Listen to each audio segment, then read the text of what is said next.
kangakanani lelo culo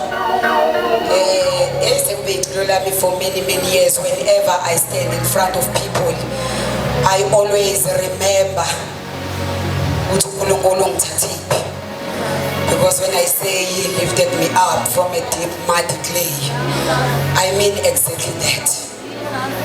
Mina ngikhuluma ngoNkulunkulu engihamba naye bazalwane. By the way, ngumntwana kaNkulunkulu, ngisindisiwe futhi ngikhonza eArk Fellowship Center. Ngobanazi ukuthi nguguest speaker nje namhlanje. Hey bazalwane, mina uNkulunkulu ungithathe. Yabona endlini othi mangabulele bazalwane nethi imvula ebusuku. Uzokuthi qapha uvuka la zinsimbi isigaqa ukuthi kambe iqhuzu sibeke ngakuphi. Ohamba ucoshe la lingakhona iqhuzu ucona ulifake lapha emanzini ulicubuze.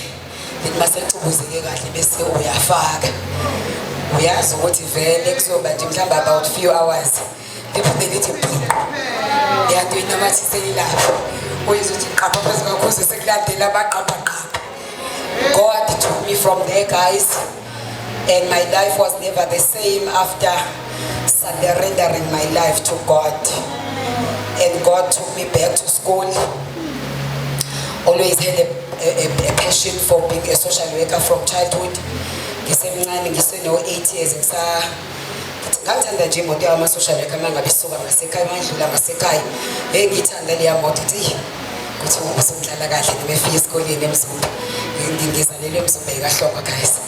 Ngithande lento ukuthi nami ngiyafuna ukuthi noma sidlala macashelani mina bese ngiba yi-social worker mangabe sekuxasheni lapha kumasonto laphaya.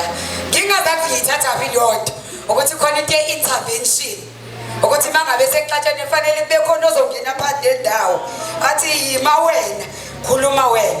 Ngoba mabe sekuxatshenwe most of the time nigcina ningasazwani, ngoba nawe ufuna ukudlulisa uvo lakho nomunye ufuna ukudlulisa uvo lwakhe.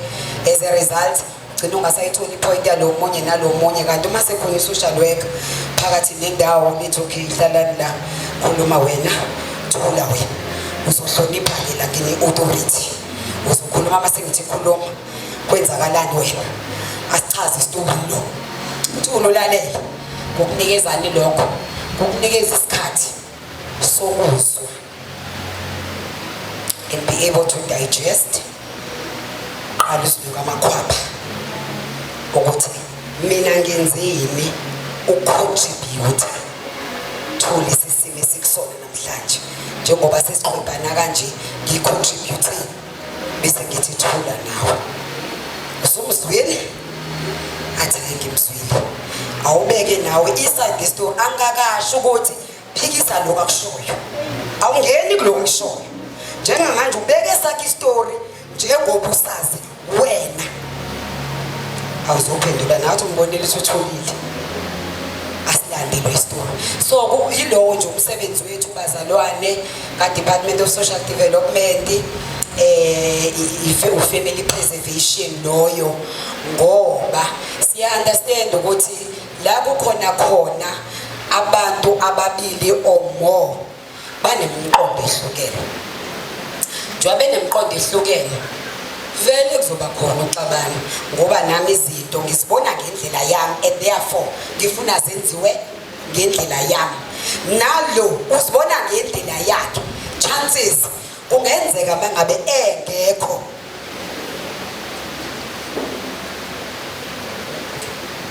awusize. Bonile singabe ngiyaxukela vele kunenkinga la ngasprank idolo ngigijima. Wathi udokotela ngiyawazi ama-gymist awayeki, so ngizothi mangithi hlala 2 weeks ungajimi, ngeke ungajimi, ngcono ngilibophe idolo ukuze ube nento ezobamba. So liboshiwe ukuthi ngivuka konjalo, ngiqale khona njengoba ngila namhlanje ekuseni, kodwa ngase ngibiza uguest coach ngathi woza ungijimisa, kodwa ngibe khona nami ngoba abantu bami bakholelwa kumina. Abezwa kahle mangabe khona umunye umuntu ngingekho. Haleluya bazalwane, ngiyabonga sithandwa sami. So ke guys, ngenxa yaloko ke that is why kukhona ama-social worker to intervene, sibe phakathi nendawo, sibe ama-mediators within families, whether nixabene nobaba whether nixabene nezingane ngoba phela nazi izingane zethu bazalwane ngithe ngo mother of praying ngino 28 years lapha ekhaya omdala ngibe no 21 years ngibe no 14 years so nje kuye kungqubuzwa nje kubisimanga ngoba manje phela masudlule 18 so you adult so zonke nje kuye kubenzima impela so uthola ukuthi kuba nalo umdodiswano ugcina usodlalele ukwambela la uzoshayishwa phasakho pho so thina ke we are there uma ngabe sixatshana yiza kunokuthi nigcine senixabene seningasabhekelani seningasathelelana amanzi seningasahambelani nomntwana wakho ngoba phela usawumntwana wakho noma kanjani usewuma wakhe noma kunganjani usewudade wabo noma kunganjani usawumfo wabo lo xabana naye ekhaya noma kungenzakalani usazomdinga therefore thina siya preserve ngani ngokuthi sizomhlalisa phansi sinikeze nomunye uzofika nje wena uyafika uzobika it's not a lame thing ithi nalezi zinto siyayifihla sithi nene we don't hang our dirty laundry in the what kodwa khona into enisho into ayinekwa ezwini ukuthi yazwe izolonke usukungezile ukuthi izokwaziwa izwe lonke okusuke kushiwo lapho kusuke kuthiwa mosu kuyifaka ku social media ngoba ninayo le tendency ukuthi masubhekene nezinto sesiyabona lapha ku social media yave kumzimzana bazalwana nisazi into bazokusiza ngani ngoba konaloko uzoyifaka ibese ize ifinyelela umuntu ke manje vele obekade ezosizakala bevele engathandi ngendlela inhlalo yenu engakhona lapha eka ngendlela enifukulana ngayo nendlela enisapholana ngayo abesethi zasha wayetshela ukuthi kuyobanjani ucathi thina nje bazisishisa nje kanti thina sinjani rather go to the offices guys ufike uyibeke indaba yakho uthi hayi bonke nenkinga lapha ekhaya nje basihlisa usibanibani kwenzeka kanje lapha yana ke thina sifike ke sithatha amasayi ungacabangi nawe mengabe senifika sesonhlatha phansi ukuthi sifike sithatha iside lakho thina sifike sizozwa indaba yenu icala bese sithi masasozwe wonke amasayidi nani futhi siyazi ukuthi sokosozwele nawe ngasikhathi sishiwo nawe zakho ucontribute ngakhona so you are able to change your mindset nawe uthi take responsibility of your contribution to ama-feuds nama-conflicts engcina seninawo phakathi kwekhaya or within the relationships whether phakathi kokababa noma ngingayijabulela impela lo uthi usho mami ngoba Nkosi yami thandwa la ekhaya bakithi lalela bazalwane ngishayeleni izandla ngizolethelwa into yokusula ubuso umawami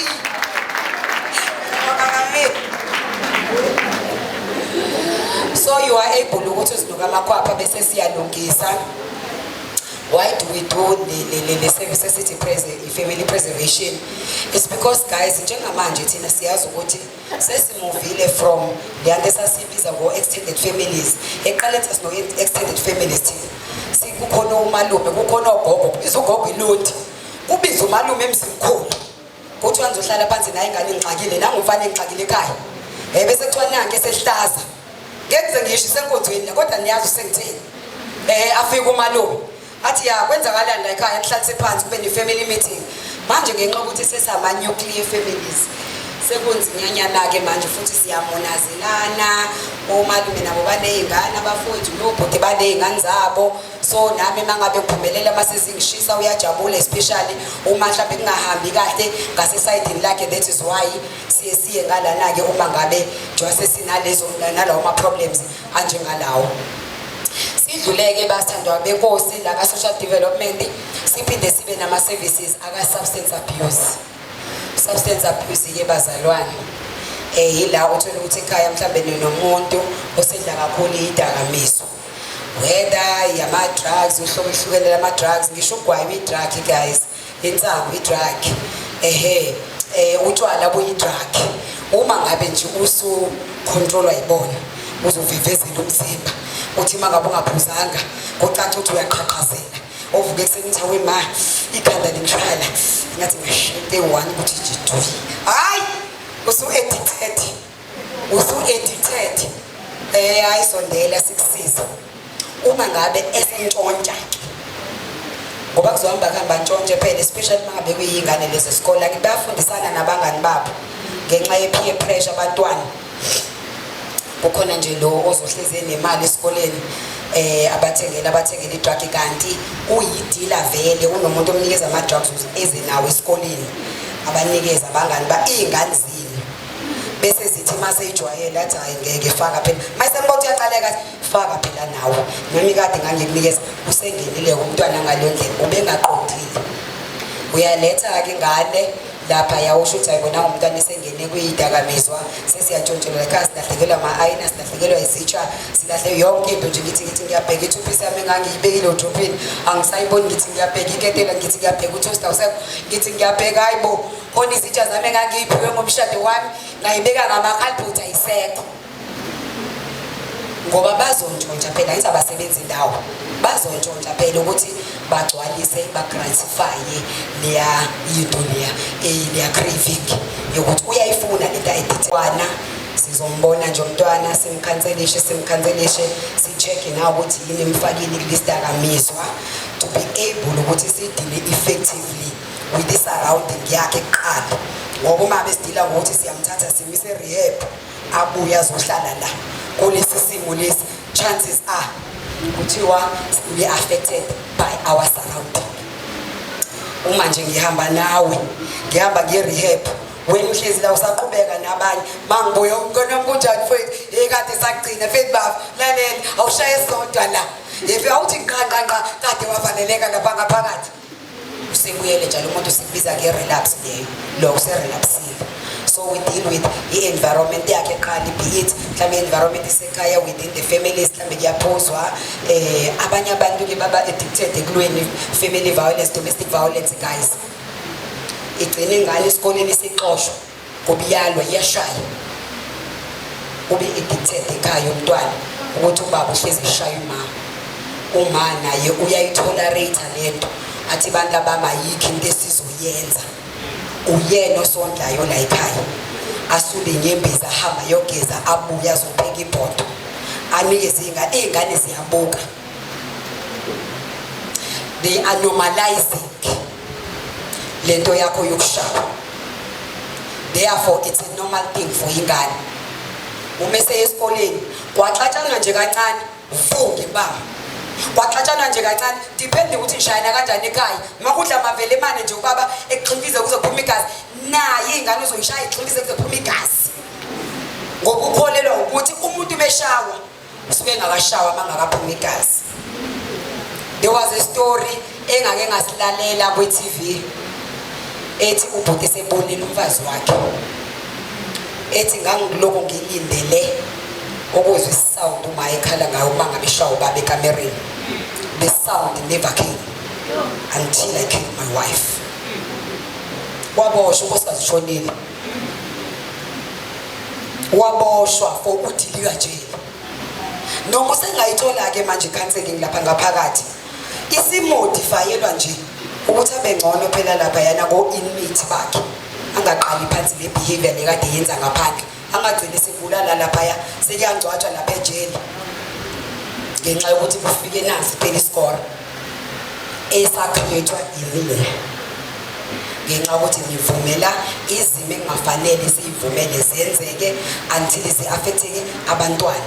Lithi hayi sengihlalele lezi ngane uyihlalele kanjani mayisizogcina ibulela umfazi wayo ngelinye ilanga uyihlalele kanjani ngelinye ilanga bayizoshaya ibulala umyeni wayo ngena ngoba phela namantombazane anisiyawazi amantombazane awashaya yabulala amantombazane ithi mina ngibhedelwa mina indoda mina ngeke sengibhedele mina uma nje wengashaywa uma nje wawuthi mawushaya hayi mntakwethu awuzofa fi nengane izokwenza njalo ke noma isishadile ngoba nina niyalwa niyashayana ilanguage nje yasekhaya yokukhuzana language yasekhaya yokulungisa izimo.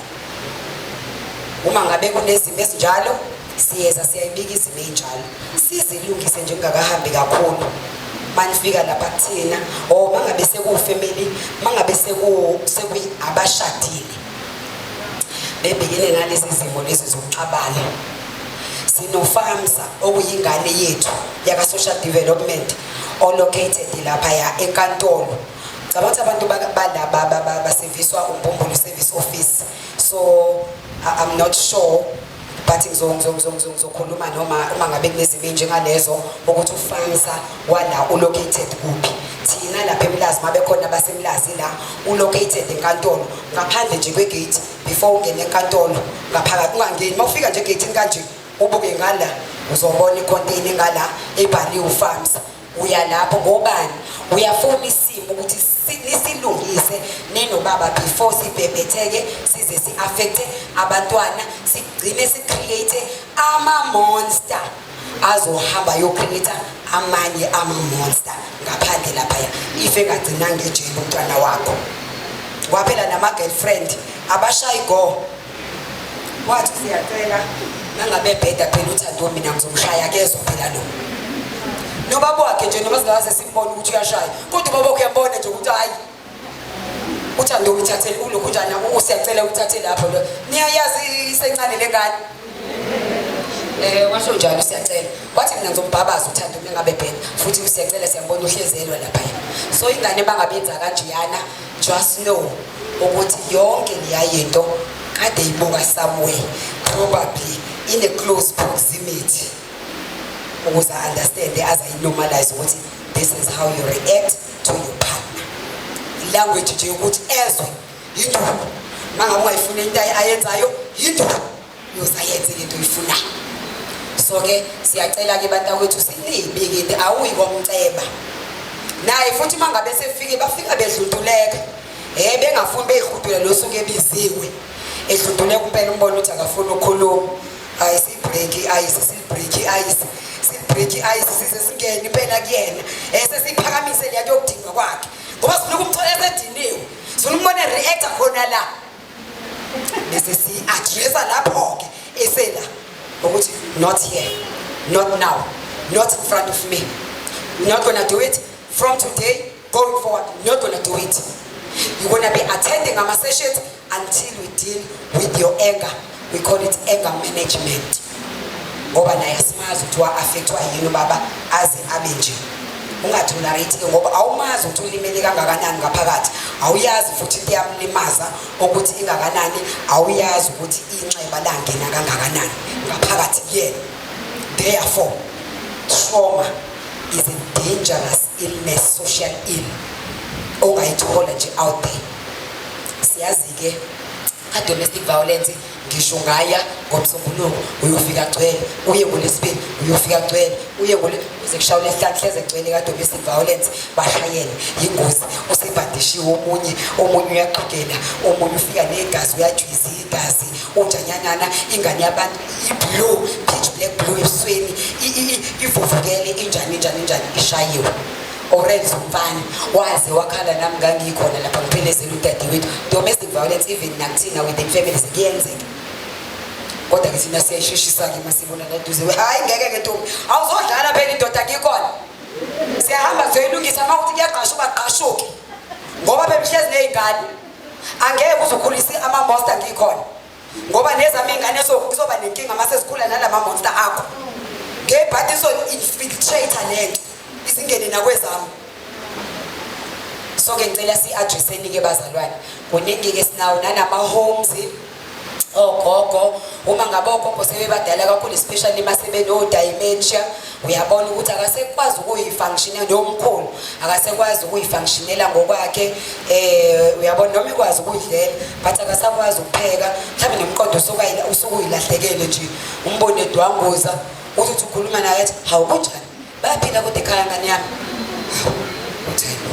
ugogo madoda nisho ukuthi uyangibona nje kodwa athi cha ngibuza uFlorence ukhuluma ngoFlorence wakuphi ulahlekile umqondo kugogo akasaniboni kahle ekhaya akasangani it's a normal illness dementia affect abantu sebekhulile sebebadala isifo sokukhohlwa komqondo siyabaletha uma ngabe sebenjalo especially uma ngabe ekhaya ningenayo indlu egated futhi ningenayo umuntu osuke ezomgada 24/7 ngoba akona phela bonke abantu uthola ukuthi ekhaya babe umuntu okusiza futhi nomuntu osizayo mingabe siza ekhaya usuke clean umuze washe enzanenza ugogo uzophuma egatini enganaki mhlawumbe ingane ade zigcine ziyothenga isinkwa sokwenza umphako akhohle naye kade ebhizi phela ephithizela la ngaphakathi ukuthi uyaqala ugogo nomkhulu sephumile so vele mangabe negated house ukubike bekhaya ngitholeleni nje umuntu ozomgada ugogo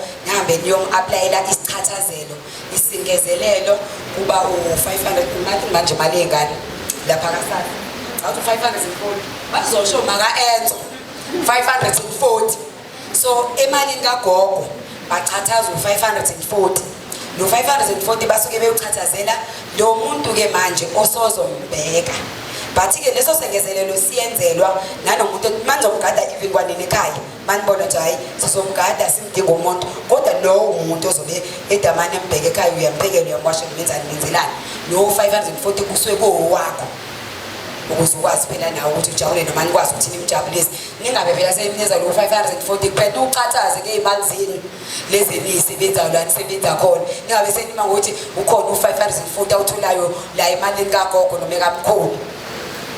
That is one of the services esinawo lapha ka-social development.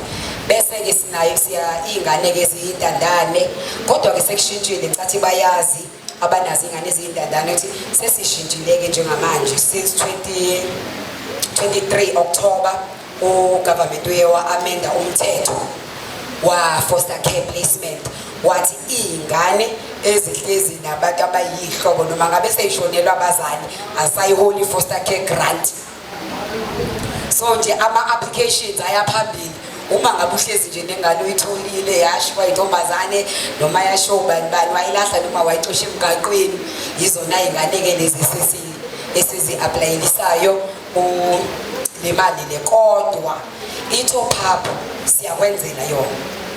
I-top up kuba u750 rand mawukade ungawakhi umntwana emholela u540 kodwa yena akasekho emhlabeni uyesu uzosho ukuthi uma wakhe akasekho emhlabeni mhlawumbe nobaba wakhe sewashona or ubaba wakhe angimazi possibly ama-whereabouts akhe as well asiwazi ngoba siyazi ukuthi iy'ngane zethu ziyayiphatha uthola ukuthi ayifuna nokuqhutshwa thina sasiqhutshwa mangabe kwenzekile waqhuzuka qhutshwa kuthiwa siyakhona senzele ukuthi noma ngabe kwenzakalani siyakwazi khona siyofika abazali bakhe sifike simtshela ukuthi hayi nayi into sekwenzekile umonakalo lapha ekhaya.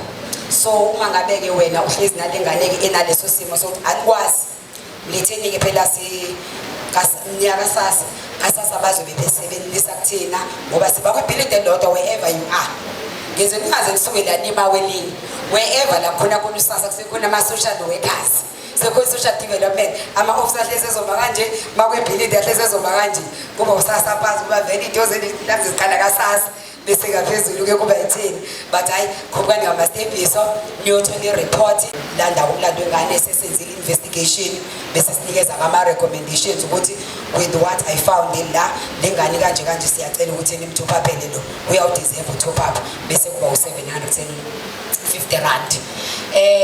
Yabazalwane ngicabanga ukuthi nje izinto ezibaluleke kakhulu mhlambe benidinga ukuthi nizizwe kumina namhlanje yilezo. However ngiyafisa ukuthi ngithi take it a step further bazalwane as u-social worker ngithi sengisebenza ka-social development yabuye yanganele imali engihola khona. So njengamanje ame-Herbalife Independent Distributor on my part-time basis. Oyidingayo-ke inamba yami angakhiphi inamba ngimchazele ngoba wangithola lo Herbalife nginomzimba omkhulu ngigqoka size 44 ngiwu-social worker wami ihubazela bheka izisu eziyintathu izinqazi ey'ntathu ontakwethu bezenzela ibele likapaka liphuma phezulu bangithatha ucoach engamthola efike lapha emaweleni ezosichazela nje about the dangers of obesity of which i-BP or high blood pressure or sugar or cancer phathwa yithambo phathwa yiqolo phathwa amathambo or difficulty breathing or stroke or heart attack zonke lezi zinto ziqhamuka kuphi ko-overweight. Mina nje ngangasalali nge-normal pillowcase sekulala nge-standard nge-continental pillowcase so to be able to breathe ukuze ngisheshe ngiphakamele eduze kungaze ukuthi ngci uyezwa ngoba yayi-threatenisha impilo yami-ke leyo. So odingayo-ke bangehlisa-ke njengamanje 45 years ngigqoka usize 34 izisu sezahamba izinqe sezahamba phathwa amadolo sekwahamba phathwa iqolo sekwahamba and I'm sending those results to the world in my Herbalife organization, nginabantu abawu 526 who are buying the product for themselves, who are also selling Herbalife just to put bread on the table. Kukhona abasebenzayo njenganami abawenza part time, kube khona abangasebenzi abawenza full time. And izingane lezi zasema university nezingane zaka grade 12, some or grade 12, they are able to make around 500, 1,700 eka grade 12. Abasema universities banama apartment abo, abanye they are able to buy themselves their cars. Besema universities baye ukuhlupha abazali airtime yonke into, even i-roll on into yokugcoba ubuso ukuyothenga i-wave uyifuna kumzali. Nayi opportunity, thatha inamba ke sengibonga siphuma 079 135 9080. Ngibonge kakhulu ithuba le-social worker ne-wellness coach.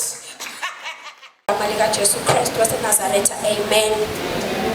Bazalwane omile phambi kwenu, ngiyakhulula bazalwane, ngingumntwana kaNkulunkulu, izono zami zathethelelwa, ngaxolelwa bazalwane, ngiphila ngomusa kaKristu Jesu.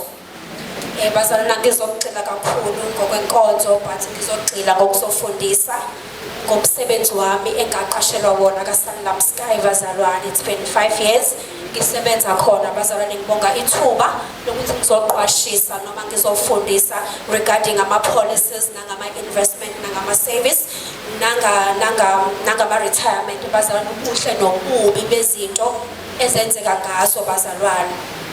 So bazalwane, ngizoqala nje la since sazi ukuthi uSanlam Sky ugxile kakhulu kuma funeral. Yes, sigxile kakhulu kuma funeral nama life cover nawo ama investment nawo ama retirement.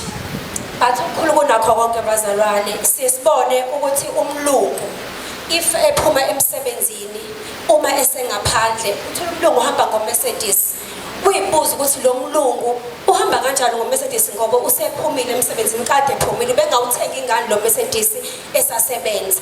No, ibuye into ukuthi no, uma usasebenza kubalekile ukuthi uzifundise ukuthi ngiyasave ku 500 rand othola ngenyanga, keep 100 rand away for abantwana bakho or for yourself. Okunye bazalwane, siyazi ukuthi ama investment siyawathanda, siyawazi ama investment ukuthi Mrs. Puma emsebenzini nayi mina I do have investment no Sanlam, I do have investment no Metropolitan or Mutual. Ekugcineni lezo mali ziyathexwa. Akwenzeki bazalwane ingathexwa leyo mali. I-tax ka-government wethu mayifika ufika kampuli yakhe imali, let alone ukuthi wena le mali uyibekele isidingo esithize. So thina as we Sanlam Sky si promote ukuthi there's ama services esezinawo athi you can take a policy, you can take a life cover. Ama life covers wethu athi let's say uthatha life cover ka 2 million, uthatha life cover kabani ka 100 ka 1 million. And so Sanlam si avoid ukuthi abantwana bethu ungathi kade usebenza kanzima iminyaka usuyadlula emhlabeni usushinga nakho nobani no 2 million, right? Angithulindele ukuthi ingane yakhe izothola malini 1 million. Kuzokwenzakalani ngayo? Izoyibona umalume, izobona you-aunt, izoyibona iblessa, isebenzise leyo mali phela unyaka ayisekho. 2 million bazalwane, it's nothing in nowadays. Impilo iyabiza. So bazalwane esuSanlam sikunikeza icover ka 2 million. For instance, let's say u2 million wakho sizothi kona le mali sizoyikhipha go 32,000. It's either 5 years or 10 years or 15 years. Sikunikeza ngamalini go 32,000. Why senza kanjalo? It's because kune purpose wena mzali uyenzelele imali angithi ukuthi ke nangithi uyazi ukuthi wena uwondle ekhaya, kunabantu abaphila ngawo, kunabantu abafanele baye esikoleni, ushiya abantwana abancane ngemuva bafanele bafunda. So senza nama will bazalwane ukuthi mengine ne life cover ngizokhuluma ngayo ngithi okay, ngiyacela badlala imali mengishona lo 32,000 uSanlam esavumelana ngawo ukuthi uzowunikeza abantwana bami. Ngicela ukuthi uhambe kanje khokhela abantwana esikoleni abafundayo, uyabondla ubanikeza imali esikole. Si avoid bazalwane kusibanga avoid into ukuthi qhamuke egcineni I blew it. Kanti unemali yonke, kade wazi ukuthi uzalo ummeli, kade uzalo udokotela, uzalo unurse, iyabe ingane ayisenayo imali after 2 years wena usungasekho. And then sibe nama save ne life cover yethu engadingi nokuthi uzuthatha amagazi. Kuleyo life cover bazalwane sifaka I funeral phakathi, kuphinde kube investment. Why is it investment? It's because bazalwane njengoba sazi ukuthi ama investment aya tax. You can't ukuthi now ungasave unga-investa 1,000 for 15 years. Lizokunikeza malini? Ngeke lize likunikeze even 100,000. Why? Because isikhathini samanje umnotho ubheke phansi vele. Uzo-investa la wena uzothola khona ama-million. No way. So as Sanlam sifike nento ethi you can take the police. There is a police engasakunikeza cashback in 3 years, but ekunikeza cashback in 15 years. If ifika lo mali leyo ifika i-tax or ifika as it is kuwena njengoba injalo. If you go 200,000, 300,000, lo mali uyayithatha uyenze your investment. So there is no need for you to take any investment. Yabo, enye into let's say nje basise ngoba bonoma abancane abaningi la vele siyasebenza bazi noma ungasebenzi but there is a money engenayo ekhaya efika thatha lo 100 rand abelungu bazalwane thothi ngane yomlungu bekuthiwa ukhulelwe ubani basave ngenyanga oqala umuntu ekhulelwe asave 100 rand. If I save 100 rand in 15 years lo ngane isizelwe isikhona isifunda lo ngane vele isihlelelwe impilo isazelwe isiba nemali ngaleso sikhathi. Ubona nomlungu uthi ihambe ye-varsity drive motor. Why? Because bahlele before. Thina siyabantu abamnyama sizojaha ukuhlela nini mesikhona ingane athi umuntu ngizobona mesikhona ingane. No, look akusikhulisi. And lisizwe lenkosi kuGenesis chapter 1 verse 26. uNkulunkulu usiphile bazalwane imiqondo. uNkulunkulu usiphile ingcebo. Ithina ofanele sisebenzise ngendlela right. Nezwi liyasigunyaza ukuze si-avoid inhlupheko. Fanele siplane kusamanje. Yazi ukuthi 1,000 engotholayo there is 100 rand engobeka away. Because ukuseva ku-funeral bazalwane akumsiza umntwana. Ukuthi uzokhava abantu uzokuthi nje mina I'm paying 3,000 on my policies. No, akukusizi lokho benefitani mina ngalokho. Benefits 15,000 umuntu maseshonile. No guys, let us senze izinto esizosenza nathi ukuthi sasa siqheye noma sengihlele ekhaya ngigazi ukuthi okay, whatever happens to me I have a will. Number 1. Number 2, I have imali elindile abantwana bami. Number 3, angeke baze bahlupheke noma kuthiwa akusekho emhlabeni ngoba yini wena uplanile ahead for abantwana bakho. And okunye bazalwane engizothanda ukudlulisa kakhulu when it comes to money. Uma let's say uhola u5,000 to avoid ikweletu bazalwane. Uhola u5,000 iba na something ekhaya. Ukuba nama uthenga 100 rand, uthenga isinkwa ngithi mhlawumbe noshukela noma nje into encane. Kuzobuya mhlawumbe amasenti o30 rand yobani bani. Thatha leyo mali beka away. Bega away lo mali leyo. U-avoid lapho bazalwane. Avoid ukuthi uma sekushaya isikhathi sokuthi okay, uyashoda ushukela imali yokugibela ngisenayo. Go back kuleya container and take some. Uhambe uyothenga. Si-avoidani. uNkulunkulu akasifuna ukusibona sihlupheke ngoba akasidalelwa ukuthi sihlupheke bazalwane. Sadalelwa thina ukujabula. uNkulunkulu wasakha ngomfanekiso wakhe ukuze sifane naye. Kodwa thina uma singenayo lo mentality njengamanje, mina ngizoyifaka kunini ukuthi asenze izinto ngenye indlela. Let us plan for our kids. Let us plan for ourselves. Ukuthi noma sengiphumile emsebenzini, I do have 300,000 who's waiting for me laphayana ngaphandle kwe-tax bazalwane. Isimane ngikhuluma ngazo si-tax free. I-retirement iya-taxwa number 1. Wena kusho ukuthi wena wenza ini? Unikeza ugovernment imali. Njengoba ugovernment wethu esekhathe izinto namanye amazwe nizo-investaphi. So as uSanlam sizothi there is something esingayenza nani ukuze sibalekele ukuthi sihlupheke or abantwana bethu benjani bahlupheke.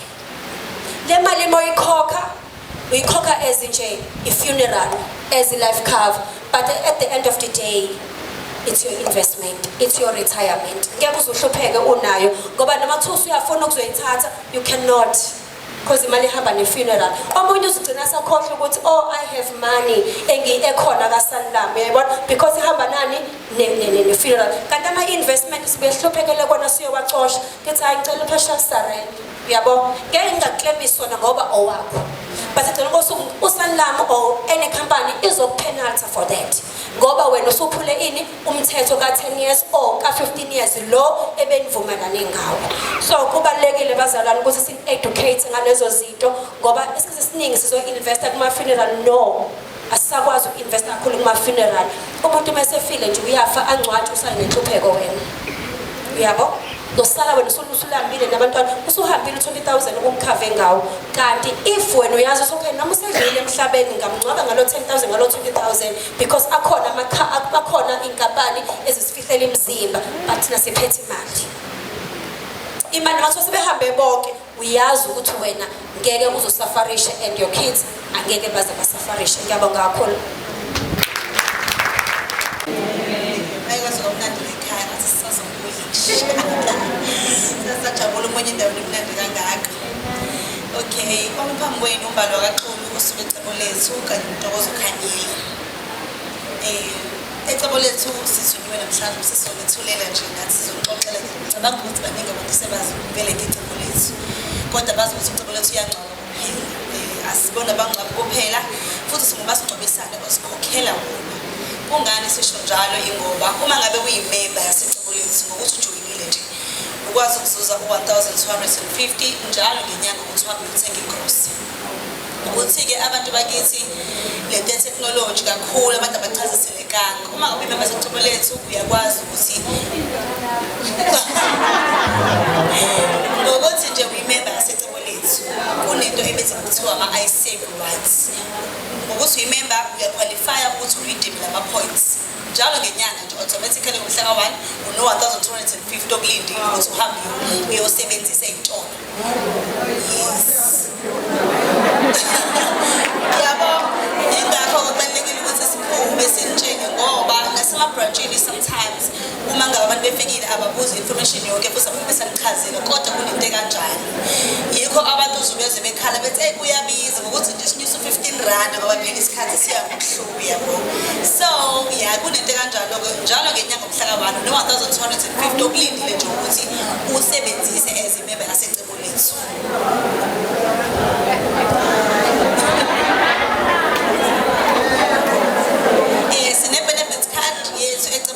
Oyithenga once i-once off leka 250. Emele ukuthi nikwazi ke bazalwane ukusidela card lele uma ngabe ukubonakala umasigconisane wakho nalo liyonakala. So kuba neyinkinga zokuthi mhlawumbe uthola umuntu kade ejoyinile vele ujoyinile basigconisane wethu uma ekalapsa abuye engasalithengi ikhadi ebese ecabanga ukuthi lisakhona then base kuba sengathi manje sekunokurobha lokukhona kanti uma ngabonakala umasigconisane nalo uyalivusa ngo100 rand awusalithela ngo250. So injalo ke okunye futhi esinako bazalwane uma ngabe njengoba niyibandla la ekhaya mhlambe bakhona abantu abengajoyini sinento ebizwa ngokuthi group scheme ecebo lethu. Uma ngabe niyibandla niyakwazi ukuthi nijoyine kube khona umuntu ozobe head uma umfundisi uba umfundisi and then wonke umuntu angene ngaphansi kwenu awufanele noma kusuke uzojoyinela ezimember uba lesa nobe group scheme.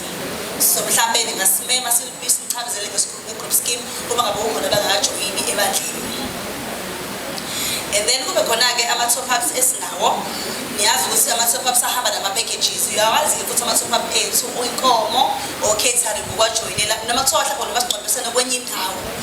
Mhlawumbe ecebo lethu futhi ukuthi kwenzele i-catering noma ufisa inkomo nawe ukubona abantu uma ngabe sebengcwaba kunjeyaya uyakwazi ukujoyinela kuyihambela kodwa. Uhlukene-ke ngama-price. And then sesine-catering futhi yezandla uthola ukuthi wenza umngcwabo manje ubukade unganayo i-catering ufisa i-catering ngoba uzingcwatshele icebo lethu ufisa i-catering ngasecebo lethu ukuthi ikwenzele futhi ukudla siyakwazi ukuthi sikwenzele i-catering yezandla. And then we have i-foundation futhi within icebo lethu. I-foundation is i-program esiza kakhulu emphakathini uma ngabe kade nemvula kukhona abantu ababidlikele kukhona mhlambe umonakalo wenzakalile. I-foundation yethu uyakwazi ukuthi uxhumane nayo kuba khona indlela abazokwazi ukuxoxisana nabo babe usizo emphakathini. Sinama-Rota Girls iy'ngane ey'khulu ezinganabo abazali uma ngabe ungekho abantu abazobanakekela in terms of ukuyofunda nani then siyakwazi ukuthi singenelele thina sinisize iy'ngane ey'khula kodwa kunama-requirements akhona. So uyafonela ka-foundation usizakala. So ecebo lethu angeke ngize ngiye kakhulu kwama-packages ethu ngoba nesikhathi uyabo. So sinama-packages esingcwaba ngawo amasingcwabisane wethu nje uqala ku-95 rand ku-95 rand and iy'ngane engaphansi kuka-21 kuthina sikhokhi zingene ngaphansi komzali umuntu okhokhayo umuntu over 21. Yes, ama-branch ethu sinawo all over around eseduze nalamakhutha isesiphingo nako mega seats asikakobi nawo ngala kodwa akhona yonke into ama-branches ethu ecebo lethu and futhi uma ngabe mhlawumbe uthole ukuthi uhlezi la eThekwini uzofihlela kwenye indawo kubalulekile ukuthi ube nekhadi lethu ka-250 lela declaration lama-benefits awukho la singafiki khona thina uthole ukuthi umuntu uhlezi la kanti uzofihlelwa eGoli noma uzofihlela even phesheya sisinayo ibranch thina so siyakwazi ukuthi sikuthuthe umzimba wakho ngaphandle kokuthi siwushaje umndeni if naleli khadi leli ka-250 so kuningi kuhle uma ngabe ungakobi nawo ucebo lethu ufuna ukungcwatshela kahle akhona ama-branches ethu ningasithinta yonke indawo siyabonga kakhulu.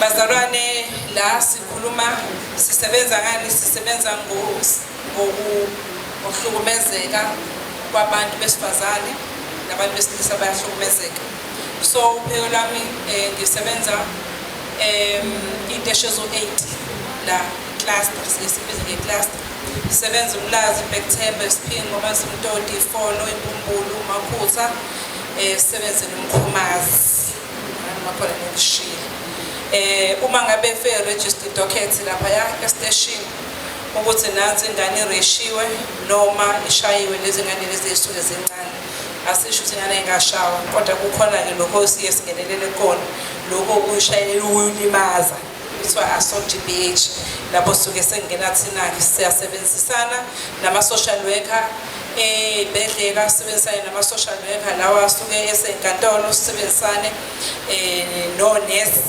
odokotela siphinde sisebenzisane nenkantolo amen nathi ke lapha emsebenzini bazalwane sinalo i-social worker lethu esilibiza ngani esithi FSW forensic social worker lethu esuke lidila nokuthi ingane makukuthi ingane ibe nenkinga ayikwazi ukukhuluma kahle noma nje ingane esuke ingaphansi ka10 years esuke ihlukumezekile leyo ngane leyo inkantolo iyayifuna ukwazi ukuthi izokwazi ukutestify so ke kusuke kufanele iqale iye lapha kwelesi social worker phinde kube khona ama-social worker ke lawa esiwahlangana nayo esishiyeni lowo ma-social worker sithi uma ngabe sesitholile icala ukuthi livuliwe salilanda lelo cala elihambiselana nathi ngoba silande wonke amacala njengoba ngishilo ukuthi family violence, child protection and sexual offense unit lowo macala lawo asuke esondelene nalelo cala lelo lo mkhakha lo wami siyalanda kuzona zonke lezi zinto eshezo 8 bese sidila nawo sibase lapha eprospecting se-unit kala babethi CPF ngoba kwakuyi-child protection unit manje ngenxa yokuthi asadili ney'ngane kuphela sesidila nabantu abadala nabesilisa futhi siyadila nabo ngoba bayareshwa nabo siyabadila nabo nabesilisa sibathathe asibahleki bazalwane siyabathatha sikhulume nabo ngendlela ekukhulunywa ngayo nabo siliphenye icala hayi cha siyaliphenya-ke bazalwane engakusho nje bazalwane okunye ukuthi uma besesithathile-ke icala suke sesifisa ukuthi wena ukomlenile hambisana nathi phela asingakufuni singakutholi musuke usidakhele usitshela ukuthi icala usalifuni buso uyasidakhela cha woza kuthina ukhulumisane nathi bese siyakuxhushisa ukuthi uma ungasalifuni icala lakho wenza kanje kanje ngoba alipheli uma ukuthi wena usudakhile okay bazalwane la bazalwane kukhona into ekuthiwa abuse lo abuse bazalwane uhamba indlela eziningi ngoba umuntu sibona abantu besifazane bebulawa manje ababulawa avele nje umuntu akushaya kubulala kusuke khona la kusuke kuqale khona ubekezela musana ubekezela bazalwane ashongo asisho ukuthi umuntu manixabana lisekhaya baleka cha ubekezela mtshele nje use-early esaqala nje ukubeka isandla noma ngingazi kuze kufike lapho khuluma bazalwane khulumani ngoba ukushawa uzubulawe usulathola umlando thothi lo muntu kade waqala i-abuse lekhaya bayashayana kuyaxatshana kuyathukwana bazalwane iningi inkinga ehlangabezana nayo sikuthathe-ke bazalwane idocket livuliwe si-interviewe umuntu sithatha ama-statement ubona ukuphenyake lokho esikwenzayo siluthathe idocket sihambe siye komshiyeni onesi lapha emshiyeni sithathe into ekuthiwa i-J88 kuyenzeka kube khona i-crime kit lapho uma kukhona i-crime kit kusuke kuyi-fresh case siye sikubize kanjalo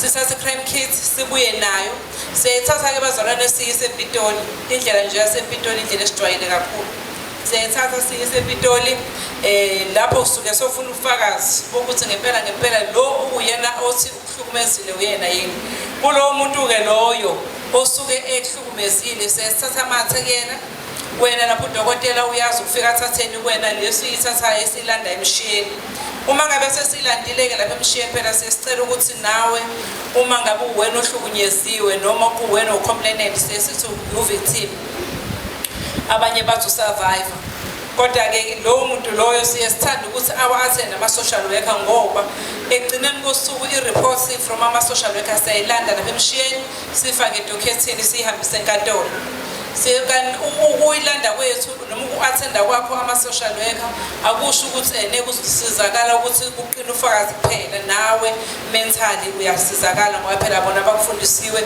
ukudila nawe ngokomqondo lo ngoba phela usuke uhlukumezekile.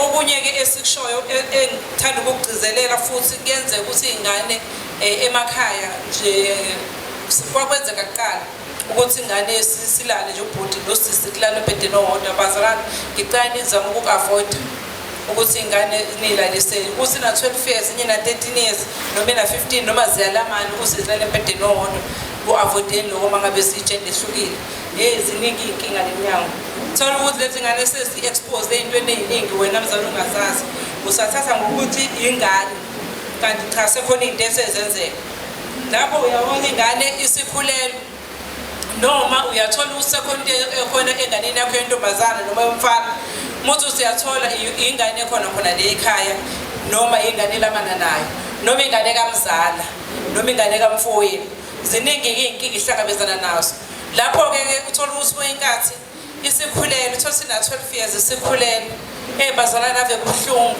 ukuthi sidile nento efana naleyo ngoba kusuke kukhona into esuke sekufanele yenzeke abayibiza ngokuthi TOP leyo nto le ibuhlungu bazalwane ngoba kusuke suhambe emshiyeni laphaya bese bayafaka into odokotela noma onesi bese iyaphuma leyo nto esuke isikhona ayiphumi-ke kahle bazalwane ngoba phela uxibuka kwenyama phezu kwenyama and kusuke sekhona umphefumulo lapho oshonayo niyezwa bazalwane siyahamba sikulande khona lowo mphefumulo loyo usufake efrijini si-aplaye sikuthathe suyise ePitoli ngoba phela suke senza umsebenzi wethu.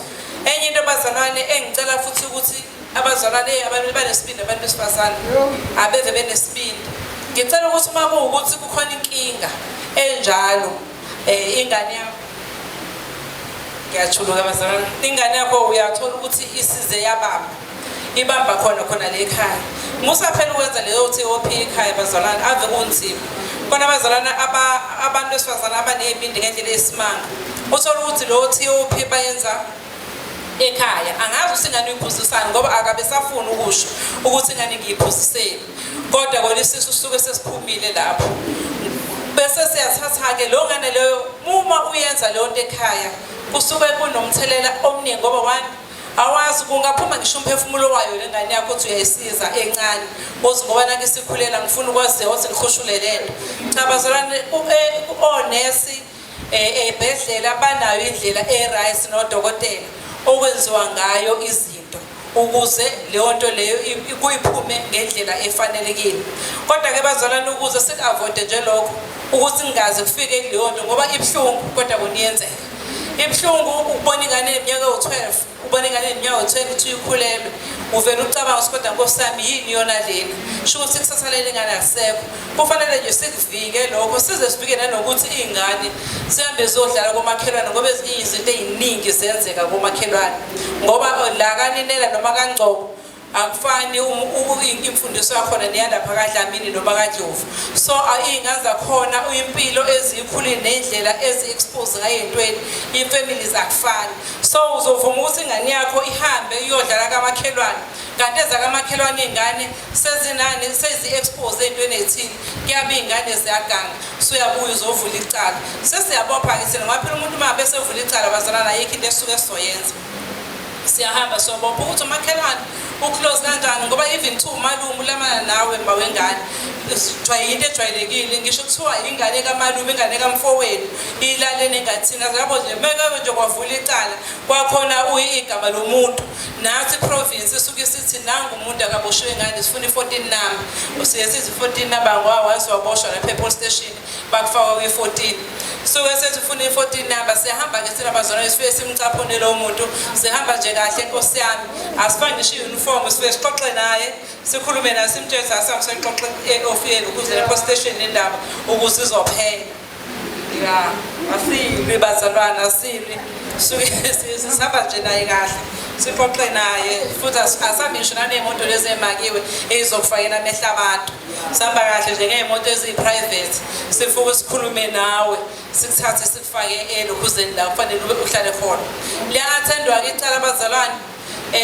siyabopha phela asibophi futhi abantu abadala kuphela nezingane bazalwane bakithi Nkosi yami bebuhlungu kuyokinqitha ingane nenyawo of 12 ngoba siyaziginqa Nkosi yami isiginqa ubona kodwa lokho awazi nokuthi kuyazini ukuthi yini yona le yenziwe kodwa ngenxa yokuthi uma uselivulile icala wathi ingane kamfowethu yenzi ethile kusuke sefanele sihambe sosiginqa isithupha and lo sithupha siyahlala phela uyozi noma ususile umqondo usuvulekile usuhla sebusuku 20 kodwa kusalayo umuntu uthi uyafika lapha nazi izithupha zakho ziyavela ukuthi wena ngelilanga wake waboshwa kuye kube buhlungu ke izinto efanele sizigweme lezo ingane zamantombazane nezingane zabafana zingadlali nje endaweni esithekile angazi noma ngizosifundiseni noma ngizothini wale zinto ziyazazi kodwa ziyazenza futhi kodwa nje ezinye izinto efanele siziqaphele yilezo ezenzakalayo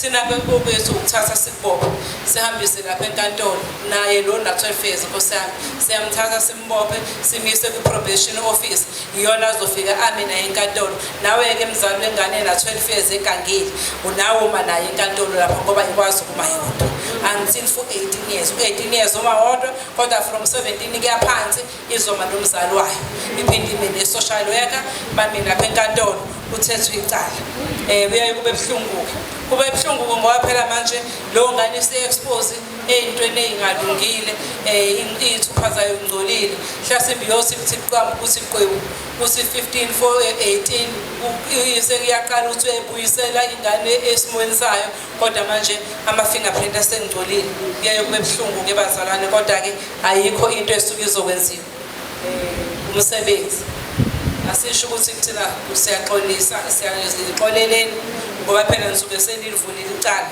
siyathatha sigaxe phakathi sengayo lolu hlobo lolu lokuthi abantu bayahlukumezeka uma ngabe bazalwane ubona ukuthi niyahlukumezeka ningaze kufike la nibulalana khona ngoba kuyabulawana leminyaka bayafa abantu besifazane kodwa phela nabo abantu besifazane into ebuhlungu ukuthi akaze kukhulunywe nabo bazalwane niyakhuluma ngomlomo bayakhuluma abantu besifazane ngomlomo bayakhuluma manje umuntu wesilisa yena uvela angakhulumi uvela shaya bese yafa umuntu wesifazane bese kuyahamba ke futhi siyobopha yilo nje lokukhuluma lokho ngiyazi ukuthi usuke umuntu wesifazane usuke efuna uexpress ama-feelings akhe ulwa ngomlomo akakwazi ukulwa ngamandla bese kuthi laba abangakwazi ukulwa ngomlomo bavele bathathe into bashaye bese yashona bese siyabopha ke thina bazalwane akukho okunye phela angisho ukuthi usenzo umchuna sibophe siyabopha ke thina bazalwane siyabopha nje sigaxe lapha enye into ke bazalwane ngicela ukunaziswa yona uma ngabe sesibophile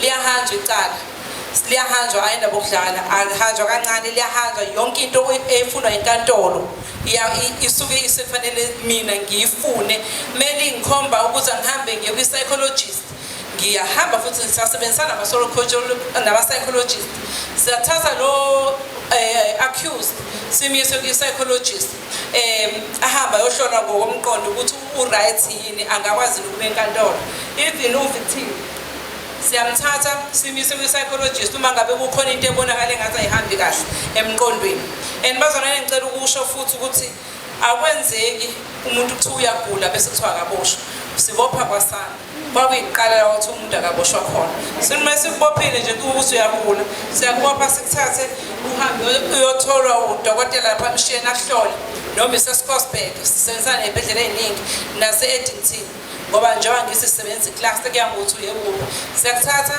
sikise kudokotela afika ahlole udokotela athola ukuthi hayi ngempela umqondo walo muntu uphazamisekile akusho-ke lapho ukuthi umuntu usezoyeka siyamthatha lo muntu uyahamba athola i-referral letter ashone eFort Neighbor siyakudrayiva sikushonise eFort Neighbor eMaritzburg uyohlala khona nabantu abafana nawe noma abafana nalowo muntu loyo ebelashwa usuke elashwa until aza-declare as a state patient kuyenzeka omunye umuntu ngoba phela kuningi ukugula omunye umuntu uthothi uyagula nje kanti uguliswa yidakamizwa hhayi ngoba nakhe egula ngomqondo mese efika lapha mese elapheka ebona engasayithola into ebemgulisa thola ukuthi useyabuya useza eWestville ngoba phela usuke eseyisiboshwa bazalwane kubuhlungu-ke ubopha umuntu especially usuke eseyingane kodwa-ke ayikho into esuke esoyenza ngoba phela so nawe angeke usuke uvula icala ufuna ubulungiswa suke thina nje umuntu owethu esimthanda kakhulu yilo suke ucomplainant ngoba sisebenza ngaphansi kwakhe sisebenza ukuvikela yena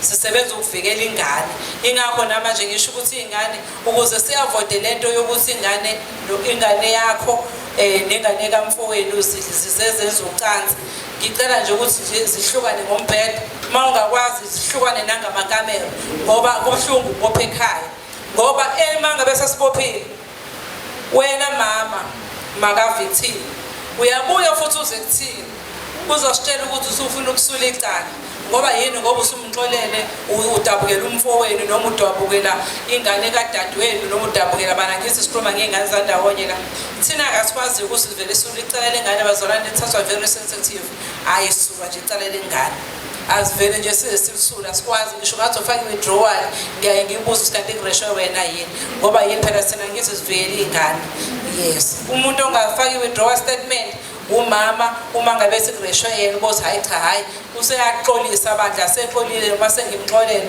kodwa ingane nje cha bandla alisula lelo kucala lengane phela siyasiqhubeke nalo ngoba sini silwela amalungelo ey'ngane phela ngizi ngoba yona ayikwazi ukukhuluma ifana nomuntu osemdala ogogo siyabalwela futhi kakhulu ngoba abakwazi ukukhuluma ifana nomuntu osuke ekhubazekile mentally lowo muntu loyo osuke engakwazi ukukhuluma amen bazalwane kunjalo nje samaphoyisa abophayo engagqugquzela nje bazalwane nengacela usenikwazi ukuthi uma sesikubophile akusikhona okwethu ukuthi sikhiphe umuntu asimkhiphe bazalwane uma ngabe nimbone ehamba ngaphandle mhlasimbe siyambopha namkusasa uyahamba uyovela enkantolo ngoba kunezinto lapha emaphoyiseni kuney'khathi emele umuntu avele ngazo enkantolo uma ngabe silushayela leso sikhathi leso engavelanga kuzobe sekuba nenkinga kuthina so-ke umuntu ungabe eboshiwe umuntu wafakwa lapha emabhukwini emaphoyiseni ngoba vele ngisho ngathiwa ngithathile idokhethe uma ngabe ngibophe umuntu walaka amakhutha